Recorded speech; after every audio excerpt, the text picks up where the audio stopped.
Hey guys, it's currently August 8th when I'm recording this, but I think I'm done with my summer healing journeys. I honestly didn't even know that it would come to an end. Thank you for everyone who stuck around to actually listen to those audios because they were really vulnerable. And like I said in one of my past episodes, I've been learning a lot about myself, and I've been learning that I'm the avoidant attachment style, which means I avoid expressing myself in fear that someone's going to bring up something that's true about me, whatever the case may be. So I've been really practicing being vulnerable, and that started with you guys. But I think I'm done with my summer healing journeys. I think now I'm just going on to my healing journey. And throughout my summer healing journey, it was mostly just improvements. Like I would see, okay, this is wrong with me. Okay, God's teaching me this. Okay, this is a trait in me that I don't really like. Let's heal this and let's heal that. And throughout my whole summer healing journeys, I was literally just improving and improving and improving. And for the past 7 months, like ever since, January, the beginning of 2023, I've just been improving and finding things that aren't good about me, or finding things that are wrong about me, and improving it and fixing it and fix. And honestly, I think my body and my mind is just tired of fixing what's wrong with me. And I think it's just time to start loving me and loving on me and learning to be my own best friend and learning to just be authentically me, like regardless of who likes it or not. And I was just thinking, and I'm just like, is it worth it to pretend to be somebody you're not, rather than being your actual self? Because regardless of what you do, people will still find something about you to dislike. So why not just fully walk into who you are? Like, okay, I talk this way, you don't like that, then you don't have to listen to me. Okay, I choose to do things this way, you don't like that, then you don't have to do them with me. Like, there is nothing that we can do to fully satisfy a human being. Nobody can fully satisfy us but God. And we are not God, and we are not saviors. We are not saviors. You're nobody's savior, and nobody is your responsibility unless you have a child. Nobody is your responsibility. Nobody's happiness is your responsibility but your own. Your own happiness is your responsibility, and I refuse to live the rest of my life trying to make other people happy while sacrificing my authentic self. But I also think that it's so important that we take time out of improving and constantly improving, and just take a second and just stop improving for a second. And I know that sounds so counterproductive, but like, you're constantly being like, okay, I'm too impatient. Okay, I have too much resentment. Okay, I have too much this. And you're constantly focusing on all the negative things about yourself. And we don't recognize it, but we're subconsciously programming our mind to see only the bad things and the bad traits in ourselves. The whole time we're improving ourselves, it's really hard to affirm yourself in a positive way when you're improving yourself. It's very hard to say, I am loved when you're facing a lot of resentment within you. It's very hard to say I am worthy when you are improving how you dealt with a past relationship where you felt unworthy. It's very hard to affirm yourself when you're improving. So that's why I think it's so important that we take a break off of improving, that we take a break off of constantly, oh, I need to fix this. Okay, I have to work on this. I have to work on that. It's amazing that we're constantly trying to improve ourselves.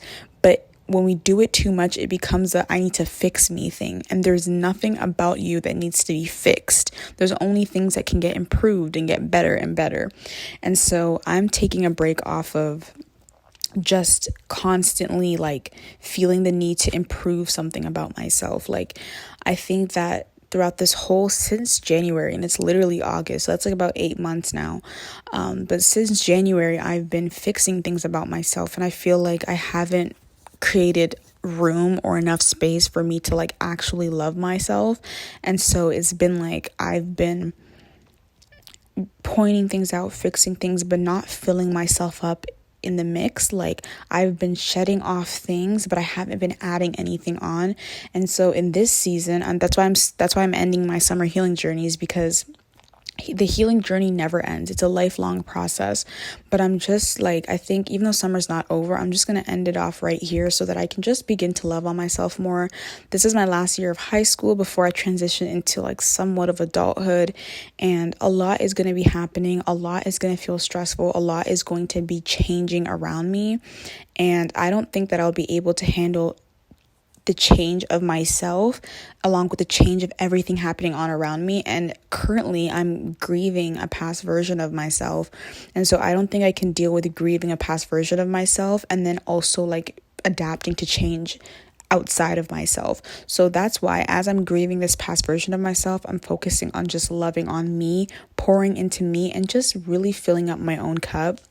And today I was crying because God was like, listen, I know you've been thinking you've been waiting on me, but you have been getting messages upon messages that you've been ignoring because your discernment wasn't there. And I've been telling you to let go of this person.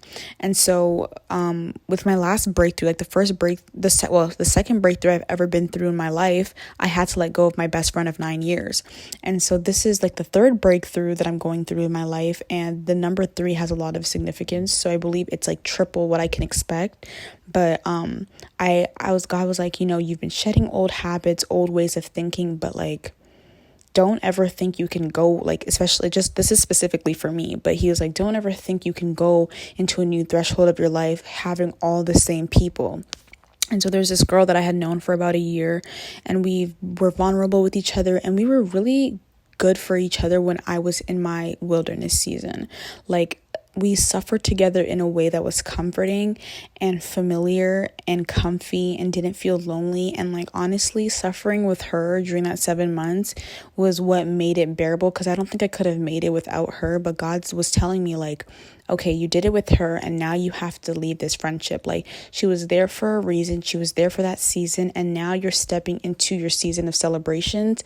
And I've given you all the signs. She is not happy for you in your small wins. And I'm bringing truckloads worth of wins and blessings in your life. And if she cannot be happy for you in the small things, trust me, as much as you think you can change her, she's not going to be happy for you in the big wins. And it's going to make you second guess yourself and doubt yourself. And I just can't have you do that in this season. And I didn't think letting go of her would hurt. But then I started thinking of all our memories together and just how much pity I feel for her as a person, because she just told me so much about her. And I think I'm the first person that she's ever really like unleashed that much trust into. And honestly, I feel so guilty because I feel like I'm leaving her. But I have to be obedient to God. I have to choose between pleasing God and pleasing people. I'm going to choose God every single time, right? And in your destiny of your life, you can't be worried about where somebody else's life is going. You have to be worried about your own and let God take care of the rest. And so this has been really hard for me. And I feel like every time I'm about to do a breakthrough, I have to let go of somebody in my life and I'm just left back alone. But God's saying this time around, you're going to find your tribe. And so I hope this tribe isn't just a seasonal tribe. Like, I really hope this tribe lasts, because I hadn't had a friend since my 9-year friendship breakup. And then I found this girl. Now God's telling me to let go of this girl. So it was really, really hard, especially in high school. Like, it's just really hard. But I know God isn't doing this for no reason, and I know he's not doing it to hurt me.